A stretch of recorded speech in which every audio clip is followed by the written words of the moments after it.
Hello, everyone, and welcome back to another daily devotion that we do here at Woodlawn Christian Church in Lake City, Iowa. This devotion is for Tuesday, March 1st of 2022, and we are in Matthew's Gospel. We're in the 5th chapter. We're going to look at verses 27 to 30 today, and this is part of Matthew's Sermon on the Mount. Famous Sermon on the Mount. Yesterday we talked about concerning anger, and we dealt with that. Really kind of ties into thou shalt not kill in the Ten Commandments. And today we're going to be talking about adultery. Okay, I thought about taking on a couple of different chunks here because honestly, some of these really kind of interrelate. Obviously, Scripture interrelates, but I've divided it out to keep the time down. Pretty much this whole week we'll be finishing up chapter 5. I'm thinking Friday we will finish chapter 5. But today we're looking at 27 to 30, just a small bite. But there's a lot of interesting things in here, I think, as the way I read it and understand. So we're in Matthew 5:27 to 30.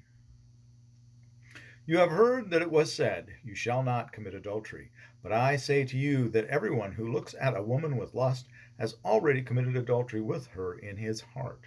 If your eye causes you to sin, tear it out and throw it away. It is better for you to lose one of your members than for your whole body to be thrown into hell. And if your right hand causes you to sin, cut it off and throw it away. It is better for you to lose one of your members than for your whole body to go into hell. Okay, so that's verses 27 to 30 in chapter 5 in Matthew's Gospel. He's talking about adultery. And first of all, we've got to understand what is adultery in Jesus' time. Now, we today have a different definition, honestly, than what they would have had. To be adultery here and in this time frame, you had to involve a married woman. It could be a married or unmarried man, but the woman was the crutch of what defined it as adultery. So in John's gospel, where the woman was found in adultery, we know that she was married. If she was unmarried, it wouldn't have been adultery, whether she was involved with married or unmarried men. It's not adultery. The only time it's adultery is if the woman is married. And that's important. We are here dealing with parts of the seventh commandment, the eighth commandment, and the 10th commandment. Seventh commandment, of course, is I am the Lord your God, you shall not commit adultery. Okay? The eighth is, eighth commandment, I am the Lord your God, you shall not steal. And then the 10th is, I am the Lord your God, you shall not covet your neighbor's house, you shall not covet your neighbor's wife, nor his male servant, nor his female servant, nor his ox, nor his donkey, nor anything that is your neighbor's. So what is going on here? Well, again, this is about social order. This is a patriarchal society. Big part of it, we'll talk more about that tomorrow. Actually, I'm going to leave that part for tomorrow. But it's about order. It's about not disrupting things and not causing problems and division. And the family unit is an important part. Still is today. It's one of the things we've ignored in our policies and in our structure and our teachings. We've forgotten the importance of the family structure, the husband and wife and the children. And we're dealing some difficult problems in the society today, and it all stems back to broken marriages, fatherless homes. Not to be a patriarch or patriarchal leaning, but when you don't have a mother and a father both raising children, you have problems. And so this brokenness is a problem. This is what this is trying to prevent. You look at a woman, a married woman with lust in your heart, you are covenanting that's 10, covenanting your neighbor's wife. And you're Jesus saying, if you covet your neighbor's wife, you've already committed adultery with her. Well, she wasn't your wife, she was single, you didn't commit adultery. You may be causing problems in your own marriage if you are married, but the problem is that the wife is really the root of it all. It's a patriarchal society, but everything revolves around the woman. So here we've got the issue of, and then you shall not commit adultery. So that's 7. 8, you shall not steal. Okay, now, and that ties into in 10, thou shalt not covet. What is covet? We usually, we tend to want to say covet means that I want that thing. Well, that's not really what it means, because guess what? Our economy relies on people wanting things they don't have that they're willing to pay good money for or exchange other goods for. That's what makes the economy work. Now and then, you had trade, and without that desire to own something, you wouldn't have trade. Just this weekend, I was at a gun show, bought 2 old shotguns. I have a special affection for old guns, but especially old shotguns. So I don't have that many of them. But I saw a gentleman that had 2 particular old shotguns that I were in the make and model number that I really, really like, and I really, really have a desire to collect. And so, in negotiating with him, I came up with a mutually agreeable price between he and I exchanged currency for these shotguns, and that was how the economy works. Now, that's not covenanting, okay? But now, if I had walked up to his table and while he was distracted with someone else, picked up 1 or 2 of them and tried to sneak out the door, that's covenanting, because then I'm trying to gain something at someone else's expense. Okay, I'm trying to satisfy that need and harm them. Adultery, same thing. I have a need. We look at it as sexual lust, and my desire to scratch that itch has harmed my neighbor, covered my neighbor's wife. If I go over and I steal his oxen, then I have done the same thing. I've harmed him in an economic way, waiting for him to feed and support his family. Not quite the same as stealing his wife, but still the idea is the same.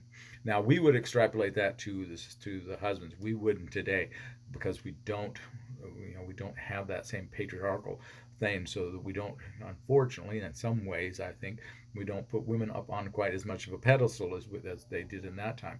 Though you can argue with that they were put upon, they were looked at as chattel, obviously, but yet at the same time they were looked at being the root of the whole social order. Was the root of it was the woman, and having the children and having the ability to pass on their inheritance. So in so many ways, the woman was put up on a pedestal. Probably going to get myself in trouble with those ones, aren't I?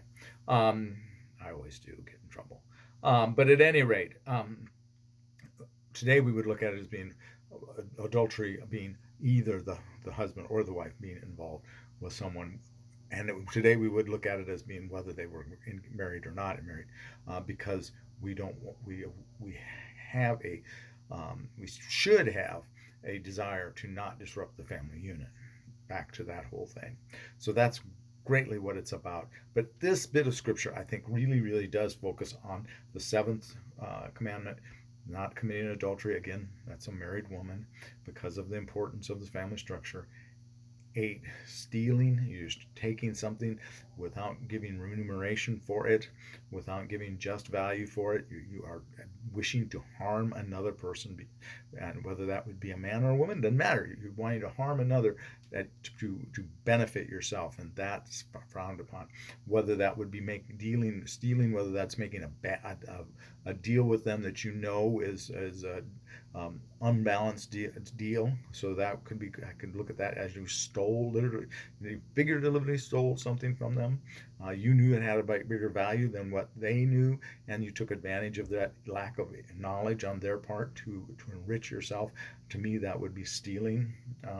There's nothing wrong with you enriching yourself and making a good negotiation with someone, but you need to give them the value that's fair from a wholesale to retail value. Does that make sense? I was a businessman for many, many years, and I deal with wholesale prices and retail prices. But then the 10th commandment, thou shalt not covet. Again, that's really it. The stealing and the covenanting are very much intertwined, folks. Really, when you look at the 10 commandments, there's a lot of intertwining here. When thou shalt not kill someone, thou shalt not murder. What have you taken? You've stolen their life from them. You have taken, without any remuneration from them, the most valuable asset they have, their very breath and life. So that is a big part of it.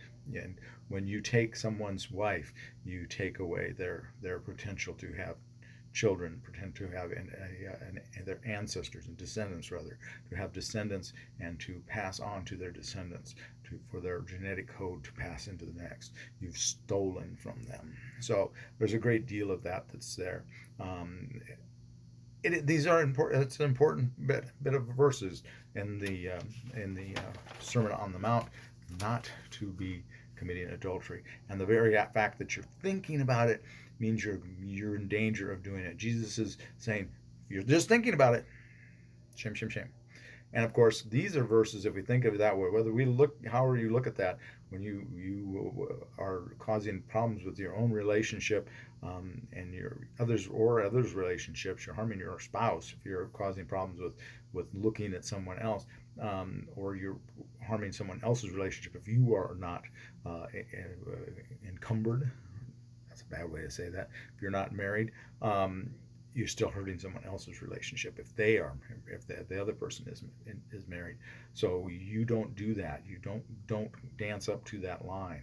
Don't even think about it, is what Jesus is saying. So I hope I didn't make that too muddied and muddled. I tend to be a little muddled and muddy, so please forgive me for that. Tomorrow we're going to get an even touchier, stickier issue for our modern day, because it's one where many of us have fallen short. So we'll talk about that though tomorrow. Have a blessed day. Don't be looking where you don't belong. That's the moral of that story today. All right, have a blessed day and be a blessing to someone today. See you tomorrow. Bye-bye.